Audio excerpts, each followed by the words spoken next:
आज हम आपको मिलवा रहे हैं एक ऐसे व्यक्ति से जिन्होंने सेना से कर्नल के पद से नौकरी को छोड़ा और उसके बाद प्रवेश किया खेती किसानी की दुनिया में। कई प्रयोग असफल होने के बाद उन्होंने गाजर की खेती में इतनी बड़ी सफलता हासिल की कि आज उन्हीं के यहाँ से ये तय होता है कि बाजार में गाजर का दाम क्या होगा। और सिर्फ उत्तर प्रदेश में नहीं, पूरे देश भर के गाजर का दाम कह सकते हैं यहीं से तय होता है। हमारे साथ इस समय मौजूद हैं कर्नल सुभाष देसवाल जी, बुलंदशहर का सिकंदराबाद क्षेत्र जहां हम इस समय मौजूद हैं। कर्नल साहब के साथ में सर बहुत बहुत स्वागत है आपका। Thank you. एक चीज़ साबित करना था कि एक अच्छा काम, खेती एक अच्छा काम है और इससे भी एक इज्जत से पैसा कमाया जा सकता है और अच्छा पैसा कमाया जाता है और अच्छी नाम कमाया जा सकता है। किसान ये जानना चाहता है कि अगर वो इन कामों को करे तो कहाँ तक पहुँच सकता है। आज कितना टर्नओवर होगा आपका? 30-40 करोड़ का टर्नओवर है आज के दिन, सिर्फ गाजर या और भी सिर्फ crop? गाजर से। सिर्फ गाजर से। सर ये बताइए, गाजर की जो शुरुआत की आपने वो कैसे हुई? गाजर की शुरुआत जो हमारे पार्टनर हैं लाल कृष्ण यादव जी, वो क्योंकि ज़्यादा खेती का काम वो देखते, तो हमने शुरू में जब काम शुरू किया तो 4-5 क्रॉप्स पे काम किया और उन्होंने जो एक्सपेरिमेंट किया उससे उनके जहन में ये आया कि जो गाजर है वो है यहाँ पर एक अच्छी क्रॉप हो सकती है और जिससे हम अच्छा काम इसका बढ़ा सकते हैं। क्या शुरू में कोई झटके भी लगे? क्योंकि जब नया काम करते हैं कई बार कुछ झटके होते हैं, चुनौतियां होती हैं। नहीं, पहले 4 साल जो भी हमने पैसा लगाया वो सब जीरो हो गया। कब आपने शुरुआत की थी? तकरीबन 2000 के टाइम में हमने गाजर का शुरुआत किया था। यहाँ पे जब हमने काम शुरू किया तो नॉर्थ इंडिया में ऊटी से ही ये नेंटिस वैरायटी की कैरेट आती थी।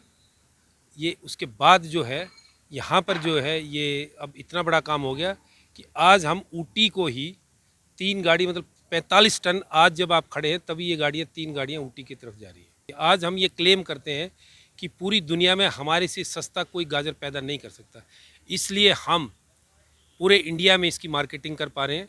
अब ऊटी में जब हम भेज रहे हैं इस गाजर को तो 13 रुपये किलो का हम सिर्फ भाड़ा दे रहे हैं, उसके बाद भी हम उस गाजर से कम्पीट कर पा रहे हैं। उसका कारण एक ही है कि कॉस्ट ऑफ प्रोडक्शन, जो पैदा करने का जो पैसा लगता है वो हमारा बहुत कम है। आपने गाजर का काम शुरू किया तो यहाँ पर आपके पास कितनी ज़मीन थी, कितने क्षेत्रफल में आपने शुरुआत की थी?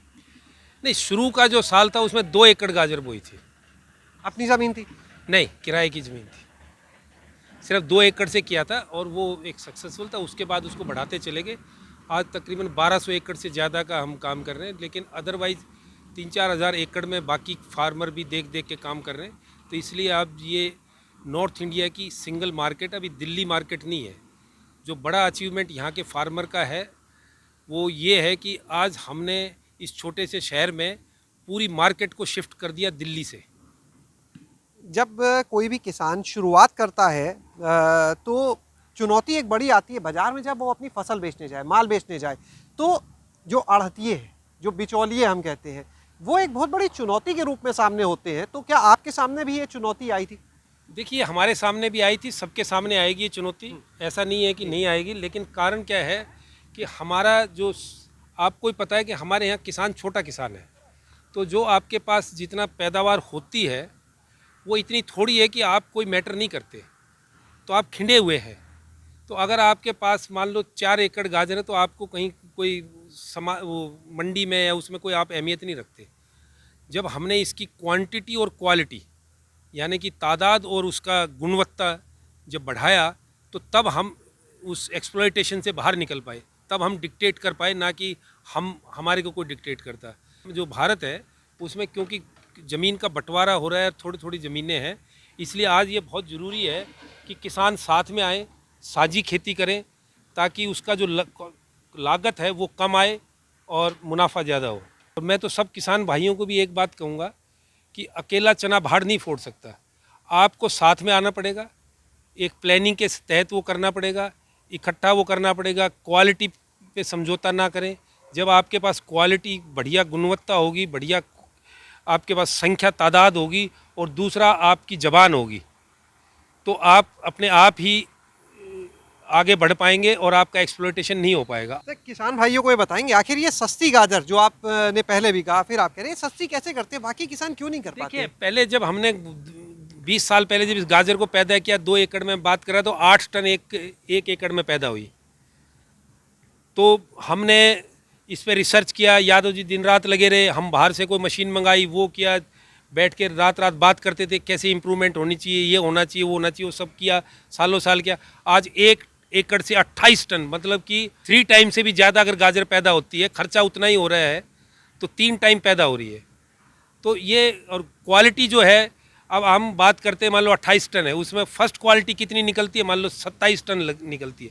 दूसरा कोई पैदा कर रहा है उसमें 20 टन निकलती है, फर्स्ट क्लास, फर्स्ट क्वालिटी। तो वो बड़ी बात है। तो आपको क्वालिटी बहुत अच्छी होना चाहिए। ये कैसे संभव होगा सर, जैसे बाकी किसान करना चाहें? आपने बताया कि 1 एकड़ से कहाँ 8 टन, कहाँ 28 टन। संभव, देखिए जो एग्रीकल्चर है वो बहुत साइंटिफिक सब्जेक्ट है। मैं तो ये मानता हूँ कि सबसे ज़्यादा साइंटिफिक सब्जेक्ट एग्रीकल्चर है। अगर मैं बीमार होता हूँ, डॉक्टर के पास जाता हूँ, 10 मिनट टेस्ट करता है, उसके बाद बात करता है 10 मिनट, तब मेरे को दवाई देता है। फार्मर को तो प्लांट को देख के समझ के वो बात नहीं कर सकता, उसको दवाई देना पड़ता है। तो इसमें हर साइंस जुड़ी हुई है। इसमें एग्रीकल्चर में soil science, pesticide, physics, chemistry, कोई ऐसी साइंस नहीं है, बायोलॉजी, केमिस्ट्री, जो इसमें ना हो। तो हमारा दुर्भाग्य इस देश का क्या हुआ कि हमने जो पढ़े लिखे आदमी थे तो सर्विस में चले गए, और ज़्यादातर अनपढ़ लोग इस खेती में आ गए। जो मोस्ट साइंटिफिक चीज़ थी वो सबसे कम पढ़े लिखे आदमी उसको करने लगे।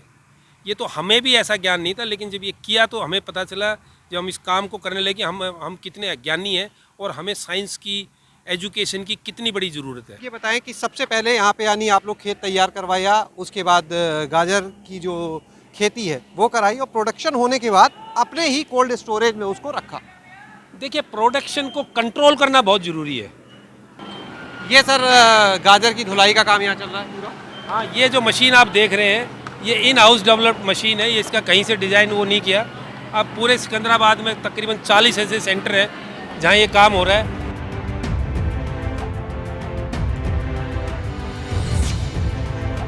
हमारा नेक्स्ट स्टेप है फार्मिंग से, जो हमने स्टार्ट किया था, फार्मिंग किया, स्टोरेज किया, मार्केटिंग किया, वॉशिंग वगैरह, पोस्ट हार्वेस्ट मैनेजमेंट किया, लेकिन एक चीज़ हमारे पास नहीं थी कि प्रोसेसिंग। अगर ये सब एक जगह इकट्ठी हो जाएं तो बहुत इकोनॉमिकल चीज़ साबित होती है, और एक ड्रीम प्रोजेक्ट होता है किसी भी फार्मर का कि जो कुछ पैदा किया उसको अंत तक, मतलब आप हर 100% उसको यूटिलाइज़ कर लें। ये एक फूड प्रोसेसिंग प्लांट है। भारत सरकार की एक बहुत बढ़िया प्रधानमंत्री संपदा योजना आई, और मुझे बताते हुए ये भी बड़ा खुशी है कि भारत सरकार ने, ये तकरीबन 30 करोड़ के करीब का ये प्रोजेक्ट बन के तैयार होगा, जिसमें भारत सरकार ने हमें 8 करोड़ से ऊपर का योगदान दिया है। देख सकते हैं कि खेती किसानी को भी अगर वैज्ञानिक तरीके से किया जाए, सही तरीके से किया जाए, समझ के किया जाए, तो उसमें कितना मुनाफा कमाया जा सकता है। शैलेश अरोरा, गांव जंक्शन।